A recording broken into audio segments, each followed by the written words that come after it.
어느 재벌가 장남의 마약 쇼핑. 조국 후보자 이슈에 참 묻혀서 그렇죠. 이제 CJ그룹 이재현 회장의 장남 선호 씨가 마약을 국내로 밀반입하려다 적발됐다는 소식, 어제 좀 다소 충격적이었습니다. 그런데 이 선호 씨가 검찰 조사를 받은 뒤 이례적으로 체포 없이 귀가 조치된 사실도 알려졌습니다. 먼저 세관 측의 얘기부터 들어보시죠. 휴대폰 쪽에서 적발이 되신 거죠. 이제 여행 갔다 오면 가방 가지고 오시잖아요. 캐리어요. 예, 그렇죠.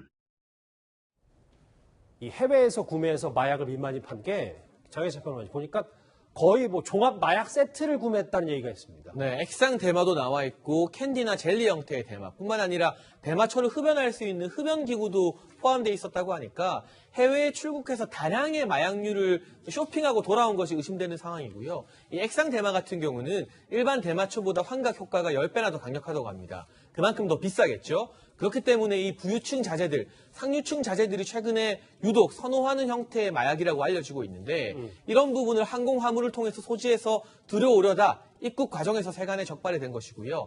적발됐을 당시에 별도로 캔디 형태 그리고 젤리, 그러니까 뭐 과자를 먹듯이 마약을 섭취할 수 있는 대마초도 몸에 소지하고 있었다고 하니까 소지한 양이 굉장히 많은데 그런데 경찰에서는 조사만 하고 일단 풀어줬어요. 이런 부분 때문에 또 재벌 가문 자제를 향한 특혜성 수사가 아니냐 네티즌들의 곱지 않은 시선을 받고 있습니다. 이거는 원래 자신의 가치관 시선의 차이기도 한데 저렇게 마약을 쉽게 갖가지 마약을 다 산다는 건 마약에 대해서 얼마나 죄의식이 없다는 것도 좀 보여주는 것 같기도 그렇게 합니다. 보여요. 일반인이 볼 땐 충분히 그렇게 생각할 수 있죠. 그리고 이거는 뭐 제 추측입니다만 이렇게 마약을 사오는 사람이라고 하면 마약을 과연 사서 뭐 하려고 샀을까 하는 의문이 들지 않습니까? 이걸 제가 볼 때 재벌가 자녀들이 뭐 판매할 목적으로 살 가능성은 저는 낮다고 보여지거든요. 그럼 이 부분에 대한 수사도 분명히 있어야 된다. 그러니까 재벌가 3세나 되는 사람이 이렇게 마약을 여러 종류로 사서 그것도 대량으로 가지고 들어왔다고 하면 뭔가 마약과 관련된 여러 가지 그 정황들에 대한 수사도 반드시 있어야 된다. 단순히 그냥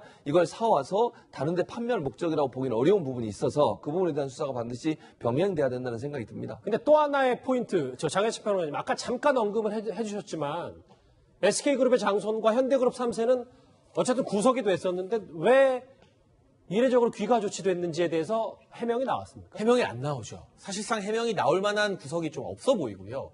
물론 인적 사항이 확실하고 혐의를 인정했기 때문이라고 하는데 이게 단순히 마약 투약이 아니라 해외에서 마약을 사온 것 밀수에 해당됩니다. 마약 밀반입 같은 경우는요. 국내에서 마약을 구매해서 투입한 것보다 훨씬 더 중범죄로 취급되기 때문에 대부분의 경우 긴급 체포되거나 신병 확보해서 구속영장을 청구합니다. 그런데 똑같은 액상 대마를 사용했던 SK나 현대가 자제들은 바로 긴급 체포가 됐는데 외국에서 마약을 밀수하다가 현장에서 적발된 CJ의 이선호 씨가 풀려났다.